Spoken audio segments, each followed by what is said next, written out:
अजीज़ तलबा और तालबात, Farooq foundation online school के ज़रिए यकसा नसाब के मुताबिक तालीम हासिल करें। अगर हमारी वीडियोस पसंद आएँ तो चैनल को सब्सक्राइब करें और दोस्तों के साथ शेयर करें और बेल आइकन को लाजमी दबाएं ताकि आइंदा आने वाली तालीमी वीडियोस आप हासिल कर सकें। अस्सलाम वालेकुम बच्चों, उम्मीद है आप सब खैरियत से होंगे। बच्चों, ऑनलाइन स्कूल से आप मुकम्मल तालीम हासिल करके बोर्ड का इम्तहान बराए जमात नहम और दहम बेहतर तौर पर पास कर सकते हैं।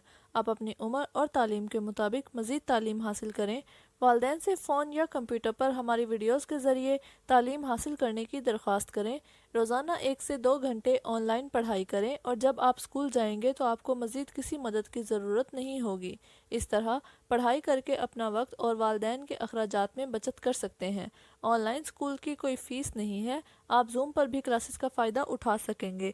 हर मजमून की मुकम्मल तालीमी वीडियोस मौजूद हैं। Auzubillahiminash-shaytanir-rajim. Bismillahir-Rahmanir-Rahim. Assalamu alaikum students. How are you? Hopefully you are all doing well. And I am your computer teacher. So today we will discuss unit number 2. And the topic is word processor. So we have completed the previous chapter full word processor. And today we will discuss exercise, and we will discuss what is word processor and features of word processor and the purpose and main function of word processor. ये हमने सब पहले इससे पिछले वाले lectures में हमने word process को कंप्लीट पढ़ा है, उसके फीचर्स को पढ़ा है, उसको यूजेस को पढ़ा है, उनके एडवांटेजेस क्या हैं, उनकी वर्किंग क्या है, कहाँ कहाँ पे वर्ड प्रोसेसर को हम यूज़ करते हैं, ये तमाम हम पिछले लेक्चर में पढ़ चुके हैं।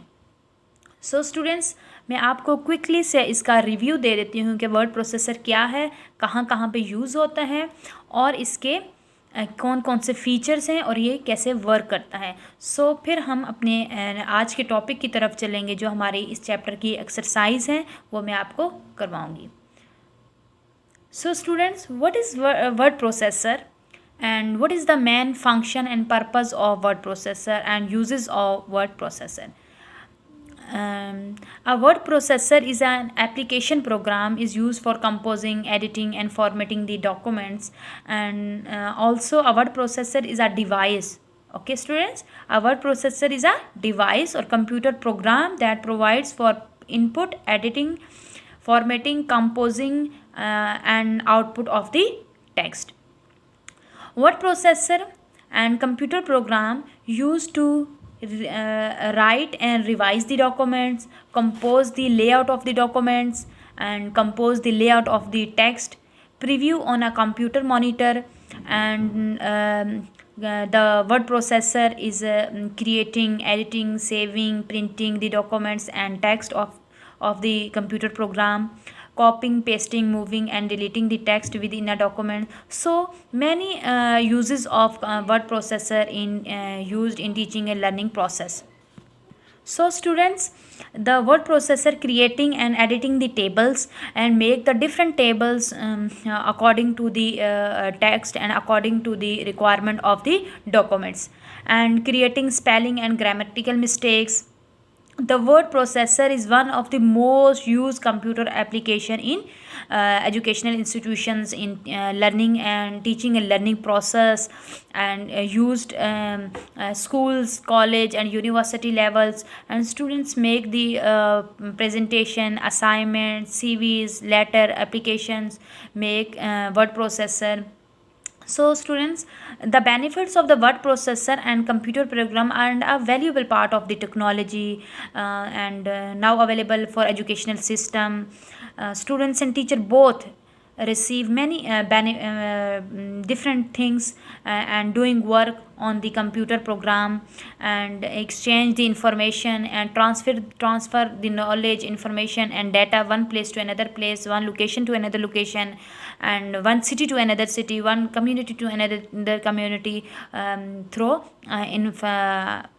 technology, internet services. So word processor, many work done in word processor. and we will discuss many features of the word processor, printing, scanning, and layout the file, home, insert and different features की हम लोगों ने working पढ़ी थी कि हम वो different features किस तरह वर्क परफॉर्म करते हैं। जैसे मैंने आपको प्रिंटर के बारे में पढ़ाया था कि प्रिंटर के 4 स्टेप्स होते हैं, अगर आप उन 4 स्टेप्स को वर्ड प्रोसेसर के अंदर यूज़ कर सकते हैं। फिर मैंने बताया था आपको स्टूडेंट्स कि जब आप वर्ड प्रोसेसर के अंदर अपना कोई भी डॉक्यूमेंट्स प्रिपेयर कर रहे हैं तो हम किस तरह अपनी लैंग्वेज को सिलेक्ट करते हैं। अगर हमारी कोई टर्किश लैंग्वेज है, चाइनीज़ है, ब्रिटिश है या और कोई भी लैंग्वेज है तो उसको आप किस तरह अपनी लैंग्वेज में चेंज करते हैं। जो हम मोस्टली यूज़ करते हैं अपने वर्ड के ऊपर, टाइम न्यू रोमन, उसको कैसे सिलेक्ट करते हैं। फिर जो भी हम लोग डॉक्यूमेंट या टेक्स्ट टाइप कर रहे होते हैं उसका साइज़ कैसे अरेंज करते हैं, उसका साइज़ कैसे सिलेक्ट करते हैं। और साइज़ की ऑलमोस्ट हम जो साइज़ रखते हैं वो टेक्स्ट का वो 12 रखते हैं, और अगर हम लोगों ने सब हेडिंग या हेडिंग्स रखनी होती हैं तो वो हम लोग 14 रखते हैं। और फिर इसी तरह हमने पढ़ा था कि जब हम लोग अपना डॉक्यूमेंट प्रिपेयर करते हैं तो उसको हेडर और फुटर देते हैं। हेडर क्या होता है, टॉप होता है, और फुटर क्या होता है, बॉटम होता है। टॉप और बॉटम में हम लोग नंबरिंग देते हैं, करंट पेज हम कौन सा यूज़ कर रहे हैं, इन तमाम चीज़ों के बारे में हमने पिछले लेक्चर में पढ़ा था। सो स्टूडेंट्स, आज हम लोग इसकी सबसे पहले रीडिंग एक्सरसाइज करते हैं। एक्सरसाइज में मैं आपको इनके निशान लगवाऊंगी जो MCQs हैं, और आपने लेड पेंसिल पकड़े अपने हाथ में। शाबाश सारे बच्चे। उसके बाद जो इन्होंने ऑप्शन दिए हुए हैं, option A, B, C and D, उनमें से हम लोग चूज़ करेंगे और वहाँ पे उसको आप सर्कल कर दें या टिक लगा दें। So students, first multiple choice question is following application program is used for composing, editing and formatting the following program ये हैं, आप उनमें से बताएं कौन सा इस्तेमाल होता है कंपोजिंग के लिए, एडिटिंग के लिए, फॉर्मेटिंग के लिए डॉक्यूमेंट्स को करने के लिए कौन सा एप्लीकेशन प्रोग्राम यूज़ हो रहा है। First one is Microsoft Outlook, second one is Microsoft Word, third one is Microsoft excels and fourth one is Microsoft Access. अब हम लोग कौन सा स्टूडेंट्स यूज़ करते थे, हम लोग कंपोजिंग के लिए, एडिटिंग के लिए, फॉर्मेटिंग के लिए, डॉक्यूमेंट्स को करने के लिए। आपने पढ़ा है ना सब इस एक्सरसाइज में। चलिए जल्दी से बताएं मुझे। शाबाश। कौन सा यूज़ करते हैं, माइक्रोसॉफ्ट वर्ड। बी पे सारे सर्कल करें, जैसे यहाँ पे मैंने निशान गया ना, आप यहाँ पे सर्कल करें या निशान। हमारा इसका आंसर क्या है, Microsoft word. The next one is the ribbon is the work bar located at the dash, यानी कि इनके 4 ऑप्शन दिए हैं। जो हमारी रिबन थी, वर्क बार लोकेटेड कहाँ पे है, right of the document, document की राइट तरफ है, left of the document, document की लेफ्ट साइड पे है, bottom of the document, document के सबसे नीचे है। बॉटम किसको कहते हैं, नीचे को। टॉप किसको कहते हैं, सबसे ऊपर को। टॉप इसको कहते हैं, बॉटम इसको कहते हैं।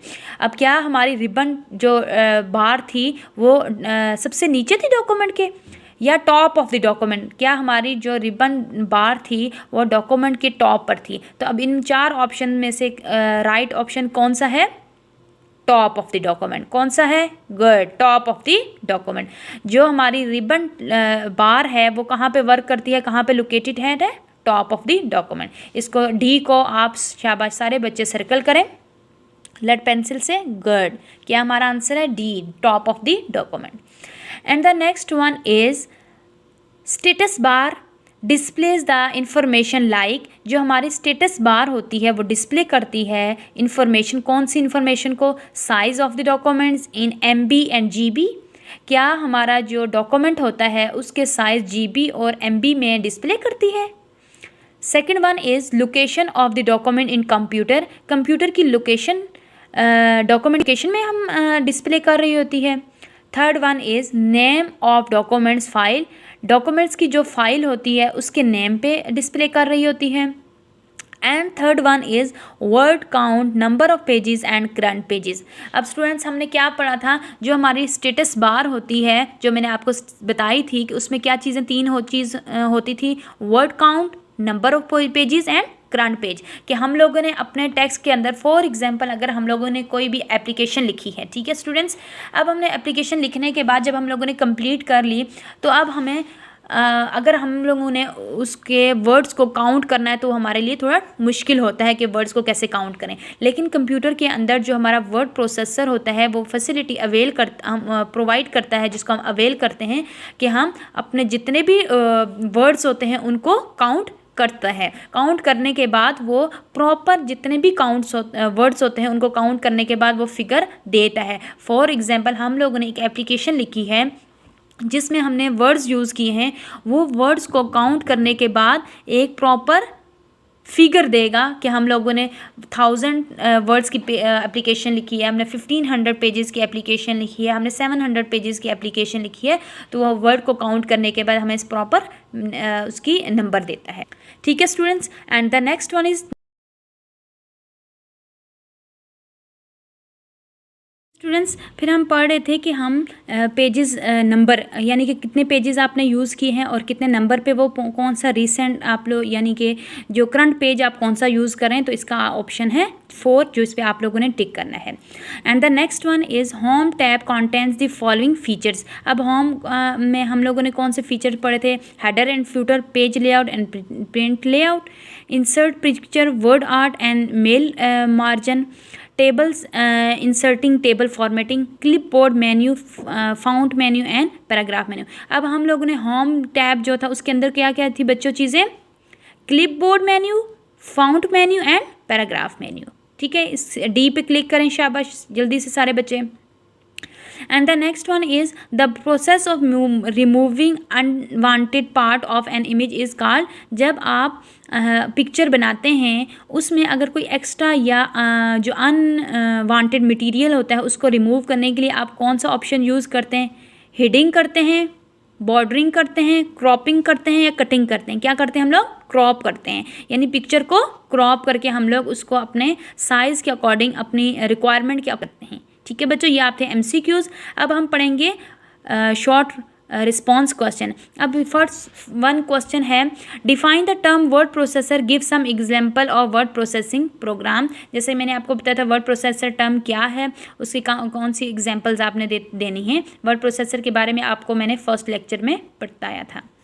And the next one is what are the 3 ways to view screen in Microsoft Word. के 3 वेज बतानी है स्क्रीन की, वो भी आपको मैंने इसके लेक्चर में आप पिछले लेक्चर को आप रिव्यू करेंगे तो आपको इसका आंसर मिल जाएगा।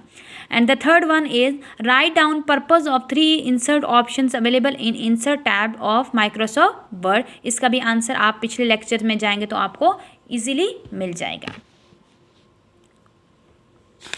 ओके बच्चों, हमारा अगला जो टॉपिक है अगला है label the appended bottom in a paragraph and found tabs. अब ये इन्होंने एक पिक्चर दी है, अब पिक्चर के को लेबल करना है हमने। ये आपको पिक्चर नज़र आ रही होगी। फर्स्ट क्या है, यहाँ से हम लोग क्या करते थे? अपने फाउंड का स्टाइल, यानी हम लोगों ने अपने पैराग्राफ को, अपने टेक्स्ट को, अपने CV को, अपने एप्लीकेशन को, यानी डॉक्यूमेंट के अंदर आप जो भी चीज़ यूज़ कर रहे हैं उसको फाउंड स्टाइल देना था। यानी आपने कौन सा देना था? आपने ब्रिटिश देना है, आपने चाइनीज़ देना है, टर्किश देना है। लेकिन हम लोग जो पाकिस्तान में यूज़ होता है, जो हम लोग स्टूडेंट्स मोस्टली यूज़ करते हैं, वो कौन सा करते हैं? Time new Roman. आप जब यहाँ पर क्लिक करेंगे तो आप लिखेंगे टाइम न्यू रोमन, तो एक ऑप्शन आएगा, आप उसको सेलेक्ट करेंगे और अपना सारा टेक्स्ट जो है, अपना डॉक्यूमेंट जो है वो टाइम न्यू रोमन करेंगे। And the next one is found size. अब यहाँ से हम बच्चों क्या करते होते थे? अपने टेक्स्ट का साइज बड़ा करना है तो यहाँ पे आप जाएंगे तो ये 0 से लेके 1000 100 तक होता है। आपने जितने आपकी रिक्वायरमेंट होती है डॉक्यूमेंट्स की वो करते हैं, लेकिन मोस्टली जो हम यूज़ कर रहे होते हैं वो 12 साइज़, जो स्टैंडर्ड साइज़ होता है वो 12 होते हैं। अब आप आगे आज नीचे आ जाएँ तो B है, ये देखें आप B आपको कैपिटल B नज़र आ रहा है ना, तो ये क्या है? हम अपने टेक्स्ट को क्या करते थे? यहाँ पे बोल्ड, ठीक है, बोल्ड। यहाँ पे हम I है तो I से क्या था? अटैलिक। और U है और U के नीचे आप थोड़ी सी देखेंगे अंडरलाइन किया हुआ U, तो यहाँ पे हम लोग क्या करते थे? अंडरलाइन करते थे।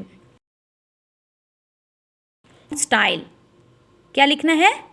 Found style, FONT found, STYLE style, found style.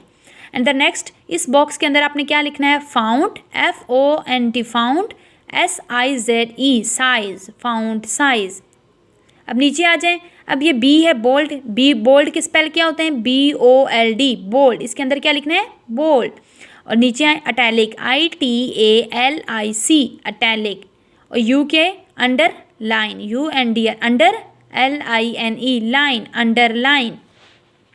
अब बच्चों आप इस तरफ आ जाएं, ये हमने फाउंड के बारे में पढ़ा था। अब हम दूसरे बॉक्स की है पैराग्राफ। पैराग्राफ में जो हैं जो करती हैं, क्या करती हैं, लेफ्ट, सेंटर, राइट और जस्टिफाई। इसके अंदर हम क्या करते हैं, ये क्या करते हैं, अलाइनमेंट्स होती हैं। यहाँ पे क्या लिखेंगे हम लोग, alignments.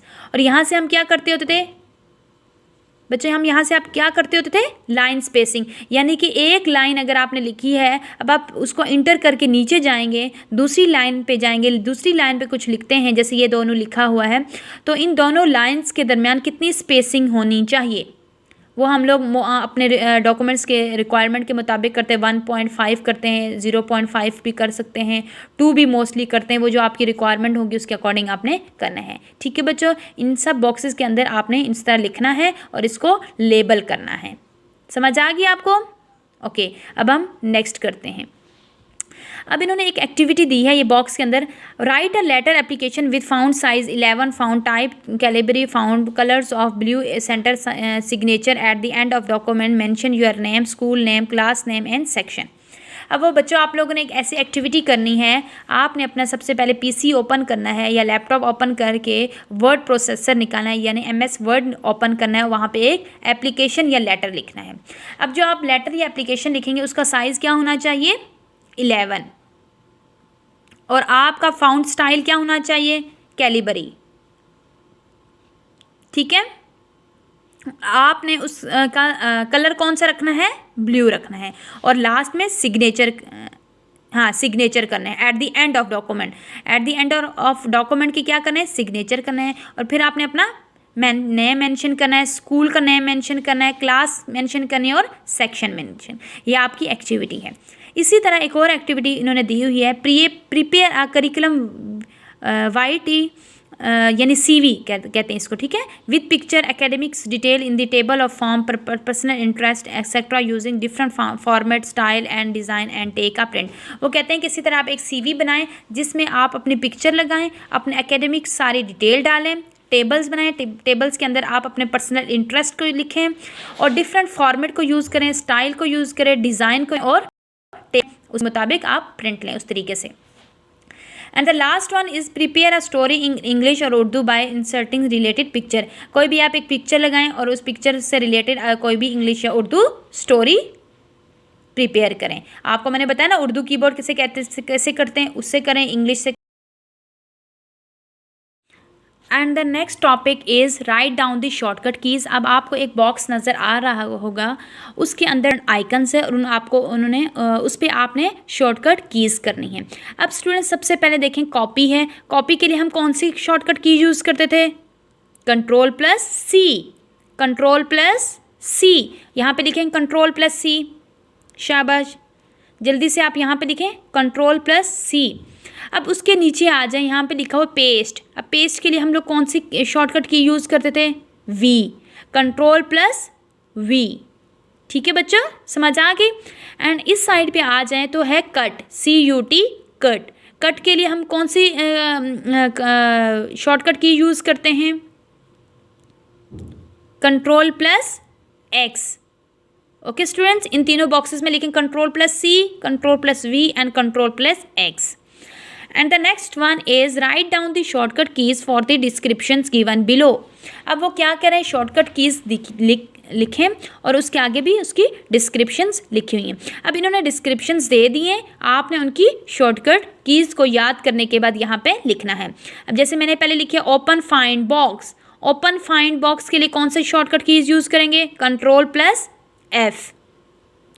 And the next one is italic highlighted selection. अब अगर हम लोगों ने अपने टेक्स्ट को अटैलिक करना है तो उसके लिए कौन सा यूज़ करेंगे, Ctrl+I। आई कौन सा होगा, कैपिटल। और line to justify the page, page को जस्टिफाई करने के लिए कौन सा यूज़ करेंगे, Ctrl+J। जस्टिफाई के लिए कौन सा होगा, J, Ctrl+J। opens new blank documents window. नई विंडो को, नए ब्लैंक को ओपन करने के लिए हम कौन सा यूज़ करेंगे? Ctrl+N. क्या होगा बच्चों? Ctrl+N, capital N. ओपन दी प्रिंट विंडो. प्रिंट विंडो को ओपन करने के लिए क्या यूज़ करेंगे? Ctrl+P. Ctrl+P. Aligns the line or selected text to the right of the page. Ctrl+R.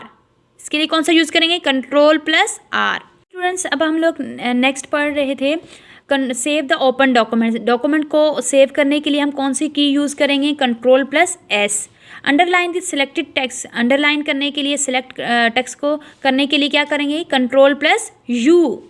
To close the currently open document. जो हमारे पास current document open होगा उसको क्लोज करने के लिए हम कौन सा यूज़ करेंगे शॉर्टकट कीज? Ctrl+W. अंडो लास्ट एक्शन. अंडो करने के लिए हम कौन सा यूज़ करते हैं? Ctrl+Z. Redo the last action performed. Last action को परफॉर्म करने के लिए हम लोग कौन सी शॉर्टकट कीज यूज़ करते हैं? Ctrl+Y. ये हमने पढ़ा है शॉर्टकट कीज. सो स्टूडेंट्स, आज हमने पढ़ा है वर्ड प्रोसेसर की जो MS वर्ड है उसकी एक्सरसाइज मैंने आपको करवाई है. आपने बहुत अच्छी तरह से इसको प्रिपेयर करनी है. आपने इसको फिल करना है अपने बुक के ऊपर और अच्छी तरह से इसकी प्रैक्टिस करनी है. जो एक्टिविटी मैंने आपको बताई उसको करना है. और आज हमने इस चैप्टर को कंप्लीट कर लिया है. 1 बाय 1 इसके फ़ीचर्स पढ़ा है. प्रोसेसर क्या है, उसके फ़ीचर्स क्या हैं, उसके इस्तेमालात क्या हैं, उसको हम कैसे डेली लाइफ में यूज़ करते हैं, स्टूडेंट्स कैसे यूज़ करते हैं, और उसके बाद हम लोगों ने इसकी एक्सरसाइज की है. एंड द नेक्स्ट हम नेक्स्ट लेक्चर में नेक्स्ट टॉपिक स्टार्ट करेंगे इंशाल्लाह. होपफुली कि वो आपको समझ आएगा. और जो मैंने इससे पहले आपको लेक्चर्स दिए हैं वो भी, और जो आज की हमने एक्सरसाइज की है वो भी मुझे होपफुली है कि आपको समझ आ गई है. इंशाल्लाह हम नेक्स्ट लेक्चर में नेक्स्ट टॉपिक के साथ मिलेंगे. तब तक अपना बहुत सारा ख्याल रखिएगा. अल्लाह हाफिज़.